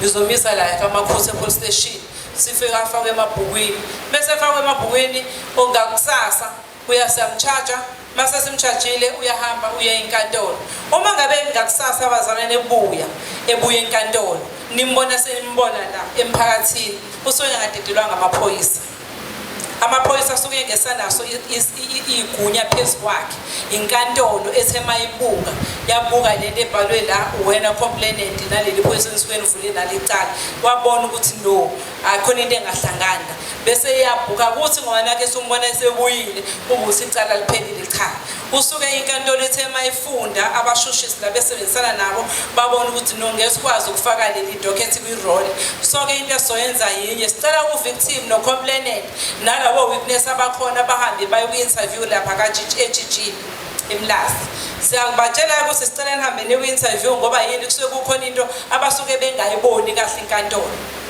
uma ngabe sebeqedile ku-interview iyona inkantolo ezobona ukuthi okay seyiba-interview lapha nisuke nihlala umshushisi ngala ucomplainant one by one nisuke nixoxa efuna ukubona iqiniso lalento eyenzekile emva kwalokho uma ngabe senihlangene bonke ufakazi uzokhipha lento esisamasamanisi lapho sengiyaqala-ke sengiyaphinda ngiyombopha lo muntu enimbone sephumile ngakusasa okunye-ke futhi uma ngabe libe kwi-roll for the first day uma ngabe lihambile wayobingelela laba kwi-roll kuba khona lento ekusuke i-bail application i-bail application bazalwane ngisho ngathiwa wena uthanda umuntu aphume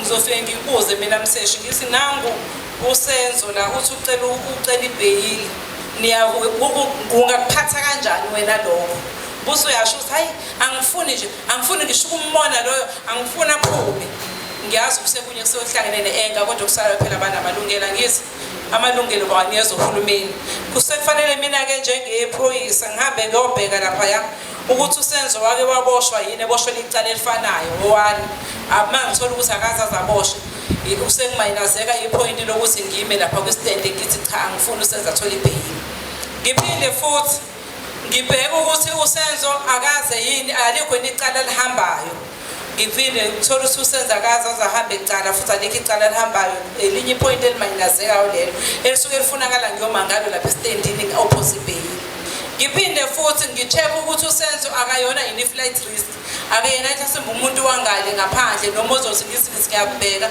ngithola ukuthi uyabaleka akasazeki ukuthi yelinye ipoint lelo efanele ngi-oppose ngayo ibail uma ngabe ukuthi angilitholi leyo point lelo seliyamanazeka futhi lelo bhengu phela khona banamabeli labantu angithi ngiphinde futhi ngicheck ukuthi ayikho yini community interest kuleli cala ngoba enye into futhi uma ngabe kune community interest awukwazi ukuthi umkhiphe umuntu ngebheli walapha abantu bayatoyitoya la ngaphandle uma ngabe betoyitoya abantu ngaphandle uzomkhipha kanjani umuntu ngebheli makuyisi icala elinjalo awukwazi ukumkhipha ngebheli uma ngabe ukuthi zonke lezi zinto engisibalile la azitholakala uzophuma ngebheli kodwa ukuphuma ngebheli kunama conditions awanikezwa inkantolo ungabonani no victim ungabonani no witness ungasuka kule ndawo le walkable distance from the crime scene noma from la kwenzeke khona into so ke kuzofanele makuthi beyola kamakhosi uzohamba ohlala eMlazi a-attend icala esuka eMlazi lokho uyolathenda until azaphuma ibail lapho inikezwe obani yemalungelo akhe hayi ukuthi umsesho usuke uhamba unikeza ibail mhlawumbe usegwazile no asikwazelana kuphela izinto esuke zikhona ezenza ukuthi angakwazi umuntu ukuthola ibail izinto amapoint asuke ekhona ezokuthi umuntu akwazi ukuthola ibail ngoba phela nayo usuke enani enommeli khona ummeli ke laphana khona ukuthi umuntu abe nemali abe nommeli wakhe oyimele kuyenze ukuthi babe nommeli kahulumeni so ke lapho uvele umoya uthi uyo-opposa lo muntu nomuntu wakhe awumaziyo owaziyo lamalungelo lezi kufanele ngime kuzona nami ukuthi kufanele ngim-oppozele uma kunje kufanele ngim-oppozele uma ngingap-oppozeli uma kunjani yebo so ke kuye kube kanjalo-ke okunye kuye kube buhlungu-ke ukuthi mhlawumbe ubopha umuntu bese yashona kwezini kuyenzeka-ke bashone nangomunye ade ngithola nje izolo ukuthi ushonile ese-Westville bazalwane mangabe umuntu usumbophile thola ukuthi akayitholi ibail yafa mina anginaso isizathu ezephoyisa ukuthi ngihambe ngiyobopha umuntu engingamazi ngoba phela wana ngimazi njengoba ngisebenza into eshezu-8 nje ngizobazi kanjani bonke labo o-suspects engihlangabezana nabo so angimazi at all ngizombopha through ubani uvictim ucomplainile noma ucomplainant ocomplainile wazi nangu sibani usengenza 1 2 no 3 so ke uma ngabe ngimbopha uma ngabe ibail engayitholi kunezizathu ezenza ukuthi angayitholi uma ngabe seshona lapha ngoba phela impilo ephilwa lapha eWestville inzima ibhlungu ezinye izinto kunezinto obokade uphila ngazo mhlasimbe lethe uphila namaphilisi siyaye simnike umuntu isikhathi masombopha njengoba nje sibopha kahle kabi sini asikufaka ibuzo sixoxa nawe sesibuza ukuthi khona namaphilisi owadlayo uma ngabe sene yakhona amaphilisi owadlayo sizowathathe baba ngoba manje asinayisho ukuthi ene uzobuya namhlanje la uyakhona angize sikhuluma kahle nawe asilwi nawe thatha amaphilisi akho maye khona mufika futhi lapha usho ukuthi lo siyabatshela ukuthi njengoba nimbona njengamaphilisi awaphethe kanje laba bathathe baziwaphuza ngasikhathi sindoda bese yasho ukuthi hayi ngesikhathi sokuthi ngiyawaphuza bese yahamba ke abalokho bemnika-ke kuyenzeka-ke bazalwane uthola ukuthi nomunye awanqabe vele le nhlobo esuke ingafuni noma ukwaziwa noma mhlawumbe iphoqa ngalo maphilisi bese efika laphana-ke bese yashona akabulawa ngake mina uyisitshele ngokugula angihlangani-ke mina nakho okwami ukuthi ngihambe ngithole i-death certificate ngivale icala akulula-ke nanokuvala icala bazalwane kusuke kukhona imbandela nezinto kufanele udlule kuzona ukuze icala livalwe. Ngibingelela egameni likaJesu, ngibingelele umfundisi uMaphumulo, member of the executive committee, ngibingelele abefundisi bonke abakhona egameni lenkosi yethu Jesu, ngibingelela omama befundisi, abavangeli, ngibingelela ama-deacons, omama, iy'ntombi, iy'nsizwa. Ngiyayibona bazalwane, igona bengisho nje. Kodwa ngiyayibona iy'nsizwa, ngibingelele abantwana abancane, ngibingelele imbokodo egameni likaJesu waseNazaretha. Haleluya. Shine mbokodo, shine. Ngibingelele ama-guest ethu, ngiyathemba bazalwane, we benefited a lot. Haleluya. Ikomiti lomama ngiyabingelela egameni likaJesu waseNazaretha. Bacelile ukuthi abazalwane bathole lokudla esikuthole namhlanje. Bacelile omama bekomiti ukuthi no, siyadinga ukuthi sihlomiswe. Siyahloma ngesikamoya kodwa siyadinga futhi ukuhloma nangaloku kwezwe ukuthi kwenzakalani. Siyabonga kakhulu. Hayi sizwile, hayi sazoxoxa mbali. Ningi imali yami elapho ngakunini. Haleluya, haleluya. Yabazalwane ngoba kumele ukuthi siqwashiseke sazi ukuthi yini into ekumele ukuthi siyenze uma ngabe kwenze njani. Singahlali siqakekile, singahlali sihlukumezekile. Bakhona abantu abatrainelwe ukuthi basize einhlakeni ehlukahlukene. Haleluya. Uma ngabe sakhuluma usayitsheni ngiyayibuka lento ngithi nje hey hayi bazalwane aswa-report ama-cases ukuze sisizakale, siwayeke amanga, singawaqambi amanga. Ungamzondi umuntu uze umqambele amanga. Haleluya. Hayi ngiyadlula bazalwane. Amen. Ngizocela siyezwini lenkosi. Ngizocela sifunde laphaya kwabaseKolose.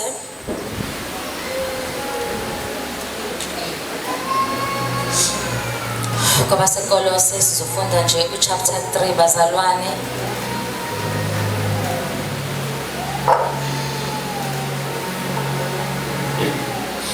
Abazalwane ngizofunda amavesi amaningi, ngizocela ningixolele. Ngizowafunda nje bazalwane. Haleluya.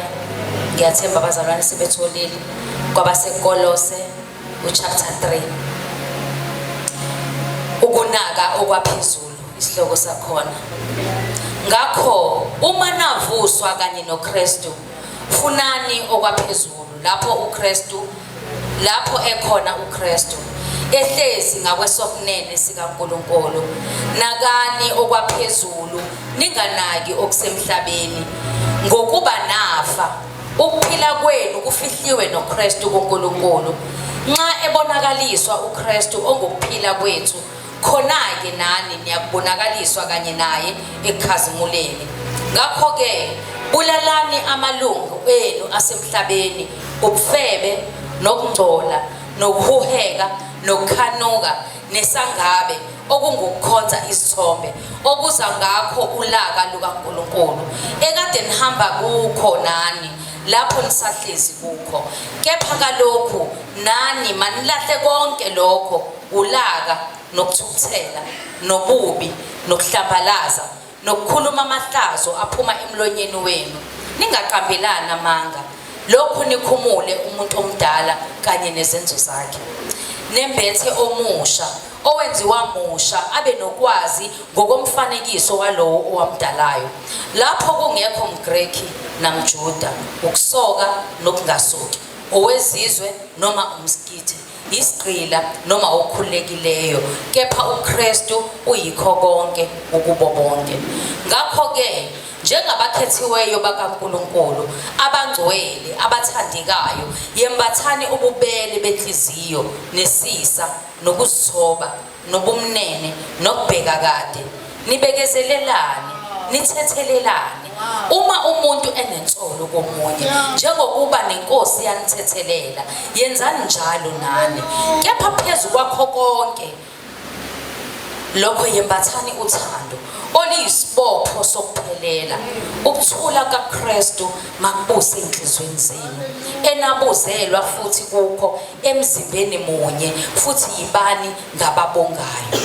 Izwi likaKristu alihlale phakathi kwenu livame nifunisane ngokuhlakanipha konke niyalane ngamahubo nangezihlabelelo nangamaculo okomoya nimhubele uNkulunkulu ezinhlizweni zenu ngokubonga.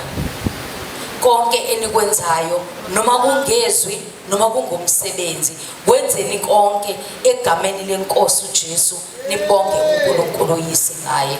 Baba izwi lakho liyaphila, izwi lakho lithembekile, liqinisile egameni likaJesu waseNazaretha. Khuluma ngalo, ligcobe ngegama likaJesu waseNazaretha. Uzovule ngisho indlebe yethu yakomoya sizokhuluma kwakho, usilungisise ngegama likaJesu Kristu ophilayo. Amen.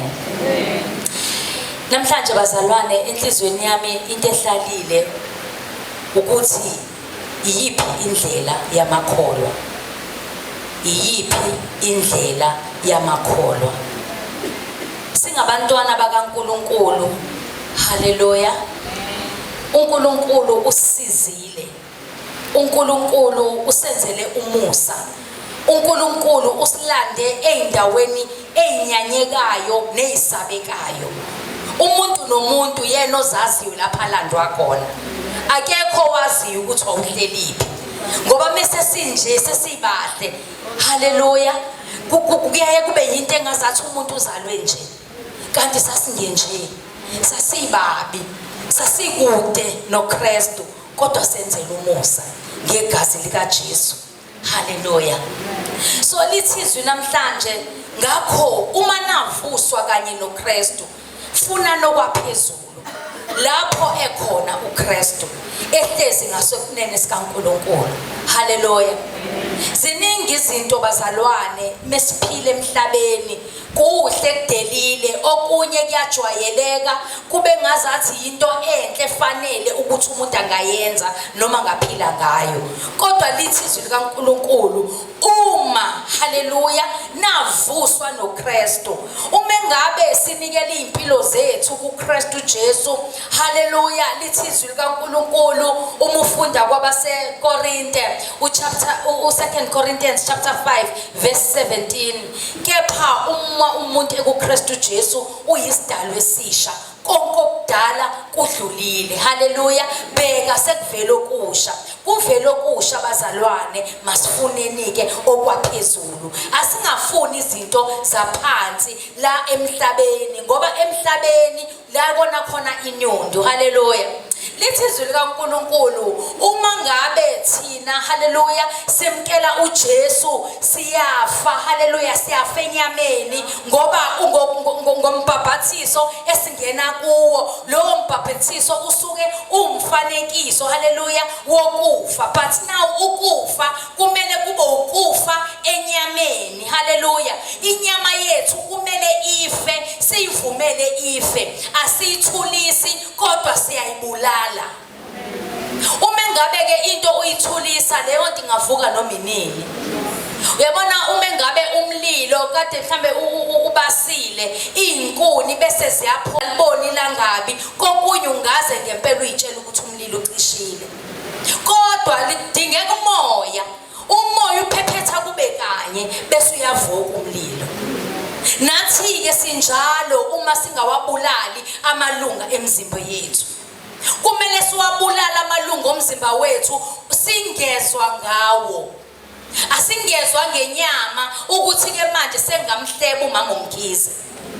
Asingezwa ngenyama ukuthi ngimphiwe umzalwane ubani, umzalwane ubani ngimphiwe. Asingabi abazalwane emini uma sisenkonzweni kodwa ekuphileni kwethu nabantu esiphila nabo kungabonakala ukholwa. Ukholwa kumele kufumaneke kuthina ngezikhathi zonke. Asingabi ngabazalwane abanolaka. Kube injwayelo ukuthi uyaziwa. Uma ngabe sesiyalima kubhaliwe ezwini likaNkuluNkulu ukuthi masimkhumule umuntu omdala sishiye zonke lezo zinto ulaka ukuthukuthela zonke lezo zinto ayimakho umuntu. uJesu lo esimlandelayo uJesu akanalo ulaka kodwa uJesu onothando. uJesu sithethelelayo ngisho sesone kangakanani. Pho thina yini singathethelelani? Yini nje bazalwane le eyenza ukuthi wena ube nereason and uyibona ukuthi unegunya lokuthi wena ungathetheleli? Ubani negunya lokungathetheleli? Noma ngabe kuthiwa umuntu sekone kangakanani, kodwa ngoba izwi likaNkuluNkulu lithi kumele nathi ukuthi sikwenze lokho kushiwo izwi likaNkuluNkulu. Asihambi ngokuthanda kwethu. In this kingdom kaNkuluNkulu umuntu akenzi intando yakhe, asiyenzi. Uma ngabe ubheka nje ukuthi uPaul ebhala lencwadi ebhalela ibandla laseKolose kakuyiminyaka eminingi kakhulu eyadlula, kodwa namhlanje lentshumayelo isarelevant. Ngobani? Ngoba lezi zinto ziyatholakala ngaphakathi emzimbeni kaKristu. Why singcolise umsebenzi uKristu afike wazowufela? Kusho ukuthi sikubona ungekho kungena value ukufa kaJesu ezofela izono zethu. Ukuthengwa kwethu ngegazi lenani eliphezulu sikubona kuyinto engena value. Uma ngabe sihamba ngalendlela asihambi ngokuthanda kwethu, kodwa kumele afe umuntu. Ngoba umuntu lo okutshela ukuthi wena thukuthela wena uthintwa. Umuntu lo okutshela ukuthi wena uxoleli. Kodwa uma ngabe usugqoka umuntu omusha, haleluya, ulawulwa umoya ongcwele, umoya ongcwele akutshele athi cha umzalwana akahambi kanje, athi wonile la, hamba uyoxolisa, athi lungisa la. Uma ngabe singabantwana bakaNkuluNkulu sifuna ukushiya emhlabeni kwazeka leli ivangeli, kumele sishintshe bazalwane. Ivangeli ngeke balaza abantu uma ngabe sisanjena. Abantu basho kade futhi baqinisile mebethi ukukholwa nokungakholwa kuyafana, ngoba thina samakholwa we are for the world. Thina abantu esibashayela izandla yilabantu bezwe abangazani noJesu. Kodwa into emnandi ngabo ukuthi bona basane chance yokuthi mebezwa leli ivangeli mhlambe bazokwenza kahle. Thina inkinga esingayazi ukuthi njengoba silijwayela kanje ivangeli kuzoba nzima ukushintsha thina. Ngenxa yokuthi sazi umusa wakhe. Umusa wakhe bazalwane yebo usanele sonke, kodwa masishintshe. Makungatholakala amazwi abolile aphuma emlonyeni wethu. Uyabona nje ube umzalwane kulula nje ukuthi akhiphe inhlamba. Umzalwane kulula ukuthi aphoqe omunye. Yabona mangabe ukhuluma nje wena, yabona umuntu akanayisho noma lezwi ozokhipha namhlanje li right noma lizomphoqa. Kunabantu that don't want to associate with you ngoba izwi liphuma emlonyeni wakho, izwi libolile. Umzalwane onjani? Umzalwane obalekelwa abantu. Awukwazi ukubalekelwa abantu uzane izindaba ezinhle. Uma ngabe thina sibizelwe ukwandisa ivangeli, silandisa ivangeli ngoba thina sihamba nezimpawu zikaKristu, siyimbethe izimpawu zikaKristu and ekwenzeni kwethu konke, haleluya, siyemphakamisa. Umphakamisa kanjani? Abantu bekubalekela. Ngoba uyaziwa wena ukuthi uyaphoqa. Asinakeni okwaphezulu.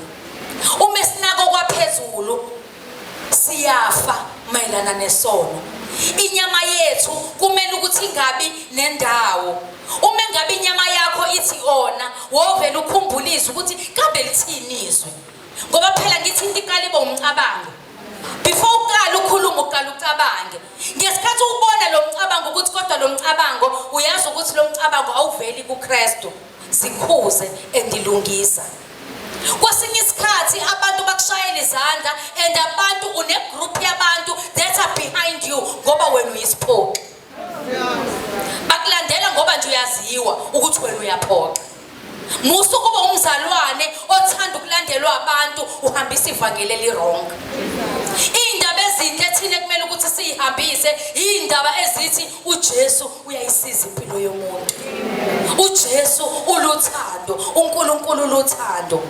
uNkulunkulu uxolela zonke izono, haleluya, athalalise zonke izikhathi zethu zokungazi. Uma ngabe wena ungathetheleli, ulethe uNkulunkulu othethelelayo, abantu will not believe in this gospel. Alikho. Kusho sikhuluma into engekho. Asike sishintshe bazalwane. Asike sishintshe sabantu besifazane. Asike sihambe indlela eqondile, indlela ethandekayo kuNkulunkulu. Uma ngabe sinako kwaNkulunkulu, sibheka kuKristu engumqalisi nomphelelisi wokholwa kwethu, indlela yethu izolunga. Indlela yethu izoqonda. There is no way ukuthi singaphambanisa endleleni. Kodwa inkinga ukuthi ithina phambili, uNkulunkulu ngemuva. Sifuna ukubonakala thina. Women of God. Mingabe sikhulumile women of God. Uma ngabe sikhamukile women of God, akho women of God, singabantwana bakaNkulunkulu. Simele ukuhamba entandweni kaNkulunkulu. Akusizi ukuthi sikwenze kube yinto mhlawumbe engazathi ine benefits, yinto ekumele ukuthi ijatshulelwe, kodwa thina singenzi kahle. Masenze kahle.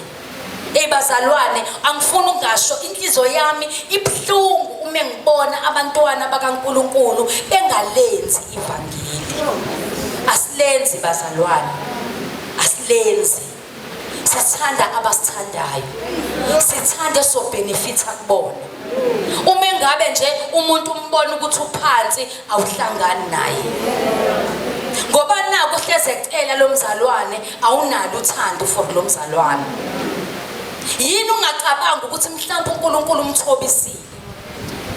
Njengoba emthobisile, wena ukhamke wazoba ihelper yakhe. Awukubuke njengeblessing ephuma kuNkulunkulu, ngoba mhlawumbe wena vele uzela ukuthi uzotakula abantu. Takula abantu ukuze bakwazi ukukhonza kahle. Uyeke ipride. Sine pride. Futhi ke sina abantu besifazane ke nje ayisinayo. Ngelinye ilanga wathi omunye umzalwane, washo into bazalwane iyangiphatha kabuhlungu. Ethi sithi mesithenga izingubo ezintsha, sifuna ukufika late. Khona mengabe usukhamuka ke, vele phela ngithi sifaka amahili. Uzothi mengabe sekuthi bazophenduka bakubona, ujabuleke ukuthi hayisebe ngibonile. Noma ngabe kuthiwa ngifike sekuzothiwa amen, kodwa kona bangibonile. Pride into encane. Kona lokho nje ukuthi uma ngabe ngiqala ngigqoka ngifuna bangibone. Pride. I-pride yakhipha uSathane, yamehlisa uLucifer, yamsusa esikhundleni, waye in charge. Haleluya. Kodwa namhlanje ula emhlabeni akazi nokuthi obani ayobe bhubha nabesihogweni. Ngoba uNkulunkulu usasenzela umusa. Mesenzela umusa uyayitshela ukuthi usekuwinile, uphinde futhi umphunyuke. I-pride eyamkhipha. Mhlambe wena wazi ukuthi pride iyalimaza, ipride iyabulala. Endiyona ipride esenza ukuthi sihluleke ukumkhonza kahle uNkulunkulu. Ngoba siyibona thina siphezulu, siphakeme, asikwazi ukuthi singehlela abantu. Asikwazi ukuthi thina singakwazi ukulinganiswa nabo. Masithande. Luyisibopho sokuphelela uthando. Ukuthanda bazalwane akukhiphisi ngisho isenti. Uthande nje omunye umuntu. Ithi mivuka lento uthi ngiyumntwana kaNkulunkulu. uNkulunkulu umyala ukhiphile leona. Kumele ngikwenze ukuthanda abantu. Akulula ngoba umuntu uyakona usuku nosuku. Umuntu futhi kona mengabe sebonile ukuthi uthotshiswe uNkulunkulu, ukubona engathi uyibhola, engathi ngakukhathela kushonisa noma ingakuphi. Kodwa inkinga sibizelwe kulomyalelo wokuthi asithandane. Umthanda kanjani ke umuntu, haleluya, elekude nawe uhluleke ukubathanda ikhaya lakho? angithi awubathandi wena laba bakini abangakholwa. Abantu abathandayo uthanda labo khonza nabo.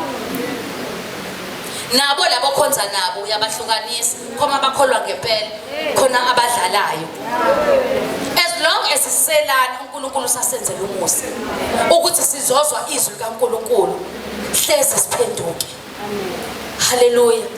Ayibazalwana asike silungisa senzi kahle. Asenzi kahle.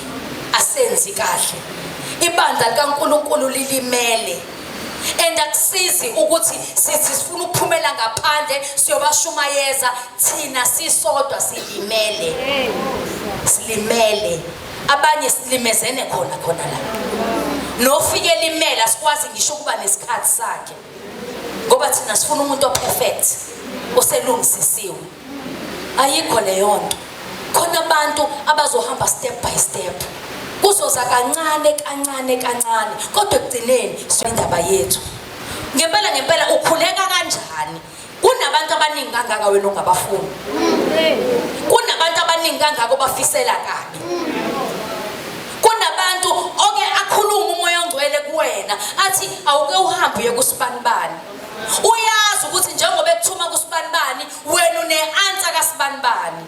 Bese uyambuka uSibanibani ukuthi waze waphansi. Ukuthi angahanjelwa yimina. Thulisa umoya ongcwele kodwa umntwana kaNkulunkulu. Noma singabhobhoza ngezilimi kodwa uma ngabe sisahluleka entandweni kaBaba uNkulunkulu. Uma sisahluleka asenzanga kahle siyamkhalisa umoya ongcwele bazalwane. Into elindeleke kuthina kulindele ukuthi lo musa esawenzelwa nathi sidlulisele kwabanye. Kulindele ukuthi lolu thandi salifumana nathi sidlulisele kwabanye. Kulindeleke ukuthi uJesu usamkela ngisho sesihluleka kuko lokukholwa kodwa usenzela umusa usuku nosuku nathi sikwazi ukuthi abanye sibabekezelele. Siyabekezelelana. Uma ngabe sihlangene sizokhuleka. Sizodumisa uNkulunkulu. Asiye ukuhlangana sihlangane ngeindaba. Ukuthi lo wamzalwane kuhlulekapi awukumise wedwa kuNkulunkulu ungameme ngisho iqulu. Awukumise nje wedwa ngoba inkonzo yakho. Siye ukuhlebana. Masiyeke ukujabisa umoya ongcwele. uNkulunkulu uyasitrasta. Asibiziwe kuleli vangeli ngoba bazalwane kushode abantu, but uNkulunkulu uthemba into asinike yona. Asike siyenze, senze ngokweqiniso. Asike silwe nalomuntu. Asingavumi kuvele umuntu omdala kodwa make siveze umuntu omusha. Asike silwele ukuthi kuvele umuntu omusha. Wena selokwaziwa nje ukuthi uneconsi. Aliphela adlula. Awusizakala. Noma ukhuleka singena emkhulekweni kufastwe wena cha iconsi lakho alifuni ukudlula. Kufanele ukuthi uunderstand nje ukuthi wena hayi uneconsi. Ubani ozoza kuKristu ngalelo consi lakho? Bangakanabani abantu obaxoshayo? Kuyazanywa abanye abazalwane baletha abazalwane la kule kingdom wena uyabakhahlela. Ngithi uneconsi phela. Namhlanje ku-blue, namhlanje ku-clear, kusasa ku-red, hearts and kisses. Alihambi kanjalo bazalwane. And ngesikhathi ukhula evangelini nakanjani khona izinto ekumele isale. Awukwazi ukuthi ungahamba nazo cha. Instead kumele kukhule umuntu omusha, the spiritual man. Uyena kumele akhule asale lo wenyama. Asimbone engcwatshwa usuku nosuku. Uzongcwatshwa kanjani nje kumgona kangaka? Siyamgona. Bazongijwayela. Mina kumele bangazi ukuthi mina ke alifakwa kumina. Hayi bazalwane. Sibizelwe kule nkonzo ukuthi sokwenza intando yakhe. Hayi enye into ukuzokwenza intando yakhe. Haleluya. Nakani kwaphezulu. Ezulwini ayasungena nale pride. Lutho bazalwane. asungena. Uyabona nje lezi ke nje ezibonakalayo zobufebe zokuthi nje ngempela ukwazi ukuhlala wena ngaphandle komuntu wesilisa kodwa wazi kahle ukuthi akhishwanga ngisho inkukhu. Hayi ngiyekile lezo. Uyazazi nawe. Uyazazi nje lezo ka ngizukuyithinta. But kunalezi esitshela ukuthi ku-acceptable ngoba akekho umuntu obonayo. Akuhambi kahle. Umoya kaNkulunkulu awuthokozile ngoba ibandla likaNkulunkulu liyadlala. Sitshela ukuthi kusemdlalweni asibone ukuthi isikhathi asisekho. Ngesikhathi sekukhona. Haleluya. Njengoba sibona ebandleni likaNkulunkulu kukhona yonke into engasile. It is showing isikhathi sikaNkulunkulu. He is about to return. Hallelujah. Thina kodwa siyadlala. Asikwazi ngisho ukucheka ukuthi iwashi kaNkulunkulu lithini. Siyayibona inkohlakalo phakathi ebandleni kaNkulunkulu. Lokho akusikhumbuzi lutho. Kusenza ukuthi nathi we must join the team to be relevant. Musu kuba relevant ngalesi sikhathi. Kodwa iba ngokhalayo kuNkulunkulu. Hallelujah. Iba ngokhalayo kuNkulunkulu ukuthi Nkosi ngisize ngibe sentandweni yakho. Mangibe ngohamba ngokwentando yakho nangokwemiyalo yakho. Akuyona inkonzo yokudlala le bazalwane. Inkonzo akuyona yomuntu. Uma ngabe mhlawumbe ubona ukuthi mengibhorekile ngizobhorekela enkonzweni. Iyenkonzweni ngoba ufuna ukusizakala. Kukhona umsizi umoya ongcwele enkonzweni. Thola ukusizakala, phuma usizakele bese uyashintsha. Musu ubuyela odakeni njengengulube. Ingulube uyayithatha uyigeze kodwa izobuyela odakeni ngoba indalo yalo. Uma ngabe wena usumntwana kaNkulunkulu uhlanziwe ngegazi lika Jesu. Musu ubuyele kungcoleni. Musu ubuyele intweni uNkulunkulu akusizile kuzona. Sisizakalile. Uma ngabe umamukela uJesu khona izinto uyazizwa nawe zisuka kuwena. Sibuye kanjani? Uyayibuza yini ukuthi sibuye kanjani lezi zinto? Phela umuntu nomuntu khona umoya ongcwele omtshelayo ukuthi cha uyabona kodwa ukuthi akusahambi kahle. Musukulindela ukutshelwa abantu. Ngeke baze bakutshele. Esikhathini samanje asinaso isikhathi sokutshelana amaqiniso. Ngoba ngikutshela iqiniso ngeke uphinde ubuye enkonzweni.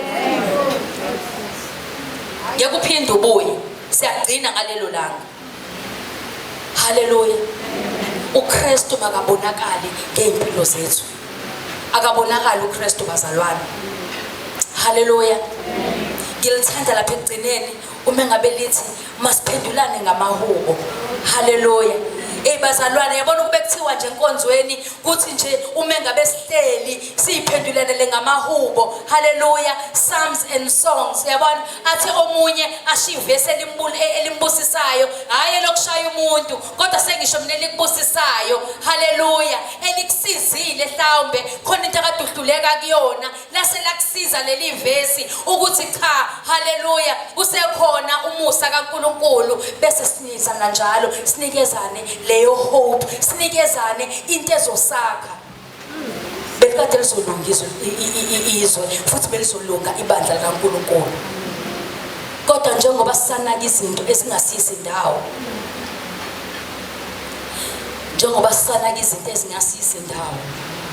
mungabe ubona omunye engathi mhlambe wenza kangcono bese uyaqala kuba khona izinto zakhaya enhlizweni nasengqondweni ngaye ukuze abantu basusa ifocus kuloko kuhla kwenzayo ngoba fanele kugame wena egcineni.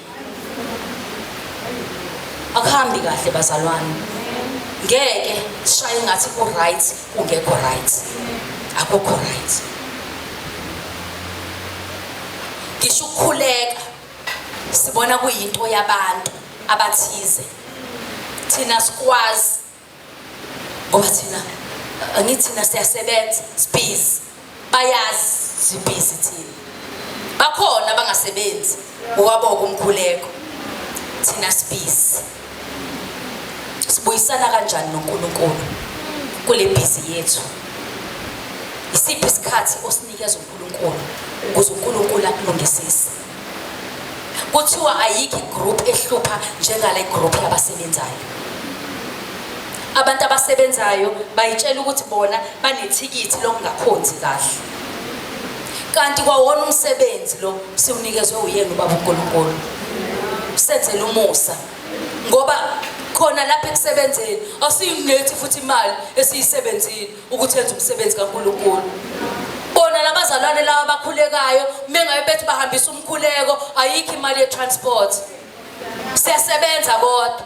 bayasikhulekela nathi hayi bazalwane asike silungise ukwenza let's set our priorities straight what is your priority as a child of God priority yakho inyama noma priority yakho ukujabulisa uNkulunkulu yini priority yakho ukuhamba ngokukholwa angikhulumi ngokukholwa oku in brackets lokho esizenzela kona ukuthi ngoba ngiyaye esontweni ngoba bayangibona no ngikhuluma ngokukholwa kokushintsha kwenhliziyo kokushintsha komuntu kubonakala inkambo haleluya haleluya uthi uPaul kuTimothy uthi he must set an example to believers ngoba ngisho bona abakholwayo bayayidinga iexample right ngoba asazi ukuthi kwenzakalani kuyale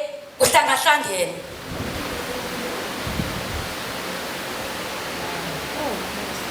sizophendula bazalwane sizophendula uthi uJesu akusibo bonke abathi inkosi inkosi abayokungena embusweni uthi kodwa owenza intando iyini intando kaBaba uNkulunkulu uyayazi intando kaBaba uNkulunkulu ngempilo yakho mingabe ungayazi ke wayihlupha ngoba uyisearch because isezweni uyena ekumele ukuthi simcele ukuthi asazise lokhu kuyintando yakhe okuhle nokuthandekayo kuye bese sinikela imizimba yethu ibe iminikelo ephilile asikholelwa bazalwane izinto eziningi athi yena well done uzosho kanjani uma ngabe sikasanje yabona ukuthi umuntu nomuntu into engiyithandayo uyena ozaziyo ngoba mengabe usulele ebusuku uyabuya uyibuke ubheka ukuthi kambe ikuphi la engihambise khona kahle ikuphi la engigeje khona but umbuzo ukuthi bese wenzani ngalokho bese wenzani asilungise bazalwane uJesu uyabuya I don't care who says what uJesu uyabuya akasithole si right akasithole in the right place haleluya akathole inhliziyo zethu zi right asiyeke bazalwane isikhathi sama games asikho siphelile asibe sentandweni instead abantu abasondelana nathi mabathole iqiniso mabathole ukusizakala abantu bayamfuna uJesu kodwa uJesu nabo bayamdoubta ukuthi lo Jesu esithi sinaye samthola ngempela yini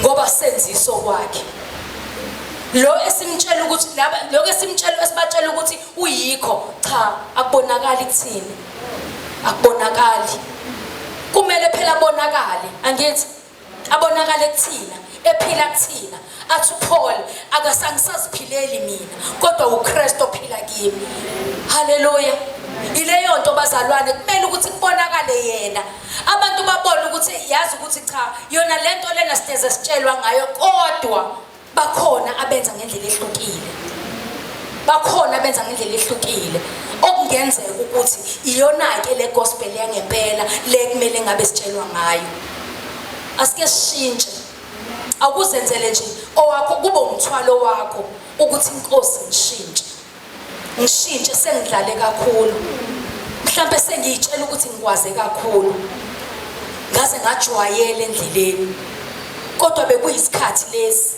sokuthi mangishintshe abantu bathola ukusizakala ngoba there are so many people aba associated with you kodwa bayitholi lento uNkulunkulu abasondezele yona abayitholi. We just joined the group engayenzi kahle. Hallelujah.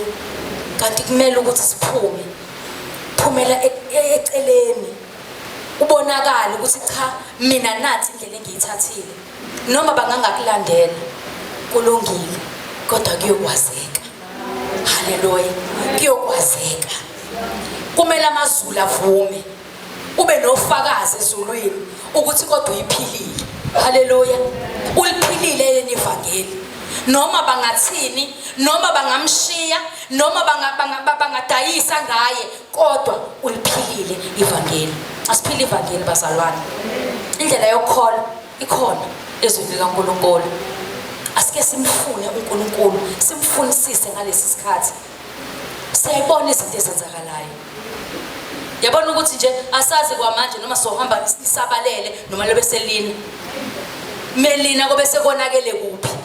Uthulele endlini, ugqibeka khona endlini. Ulele. Cabanga ke sesihlabelela sesishaya itimela emgcwabeni wakho, awazani naye. Awumazanga. Awuzange uzumazi. Uthe noma unikezwe ichance but you did not change. Ashintshe. uNkulunkulu isikhathi asinikeze sona, isikhathi siyibhansela. Siyibhansela. Mungabe ungakaboni, ibhansela le.